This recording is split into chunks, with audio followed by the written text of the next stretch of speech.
என் தமிழ் உறவுகளுக்கும் கபடி சொந்தங்களுக்கும் வணக்கம். 365 டேஸ் கபடி பிராக்டிஸ் சேலஞ்சில் இன்னைக்கு 18வது நாள். இன்னைக்கு நம்ம என்ன பார்க்க போறோம்னா, நம்ம கபடி விளையாடும்போது எஸ்கேப்பிங் ஸ்கில்லை எப்படி பயன்படுத்துறது அப்படின்னு பார்க்கலாம். எப்பவும் போல இன்னைக்கு 5:30க்கு ஸ்டார்ட் பண்ணியாச்சு. காலையில மூச்சு பயிற்சி பண்ணிட்டு அப்படியே ஊற வச்ச கொண்டக்கல்ல ஒரு புரோட்டீன் லட்டு சாப்பிட்டு கிரவுண்டுக்கு வந்தாச்சு. எப்பவும் போல 10 minutes full body stretching and warm up பண்ணிட்டு ரன்னிங் போயாச்சு. ரன்னிங் முடிச்ச உடனே கொஞ்சம் ரன்னிங் எக்ஸசைஸ் பண்ணியாச்சு. நம்ம புதுசா ஒரு ஸ்கில்ல கத்துக்கிறோம்னா, அது உடனே நமக்கு பெர்ஃபெக்ட்டா வராது. நம்ம ரெகுலரா பிராக்டிஸ் பண்ண தான் அது கரெக்ட்டா வரும். அதனால ரெகுலரா பிராக்டிஸ் பண்ணுங்க. அது நீங்க நல்லா பெர்ஃபெக்ட்டா பண்ற வரைக்கும் மறுபடியும் பண்ணிக்கிட்டே இருங்க. நீங்க எப்ப பிராக்டிஸ் பண்ணாலும் ஏதாவது சாப்பிட்டு பிராக்டிஸ் பண்ணுங்க.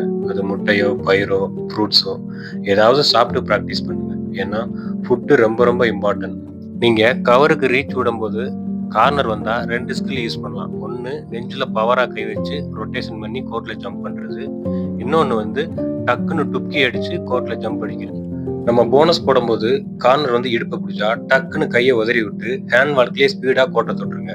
கார்னரை பார்க்காம நம்ம ஏறும்போது டக்குன்னு கிப்பை பிடிச்சா டக்குன்னு கீழே உட்காந்து அப்படியே ஹேண்ட் வால்க்ல கோட்டை தொட்டுருங்க. கார்னர் உங்க தொடைய பிடிச்சு லாக் பண்ண வரும்போது இன்னொரு காலை பவரா ஊனி ஏர்ல நல்லா உதறி ரிலீஸ் பண்ணுங்க. அதே மாதிரி ஆங்கிள் ஹோல்டு பண்ணும்போதும் பவரா காலை ஊனி ஏர்ல உதறி ரிலீஸ் பண்ணுங்க. உங்களை எப்ப யாரு சிங்கிளா அடிக்க வந்தாலும் டக்குன்னு விலக்கி விடுங்க. நல்லா பவரை விலக்கி விட்டுவாங்க. இல்ல ரொம்ப க்ளோஸா நம்மளை கவர் பண்ணிட்டாங்கன்னா டப்புன்னு டுப்கி அடிச்சிருங்க. கவர் உங்களுக்கு மண்டை போட்டா கோடை பார்த்து அப்படியே லைன் ஜம்ப் அடிச்சிருங்க.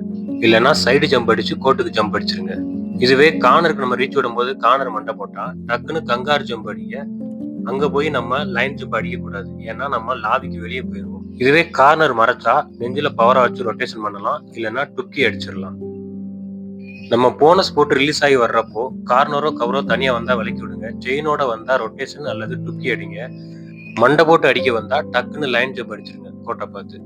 இன்னைக்கான பிராக்டிஸ் முடிஞ்சு நண்பர்களே. அடுத்த வீடியோல இன்னொரு 10 ஸ்கில் எல்லாம் பார்க்கலாம். அனைவருக்கும் வணக்கம்.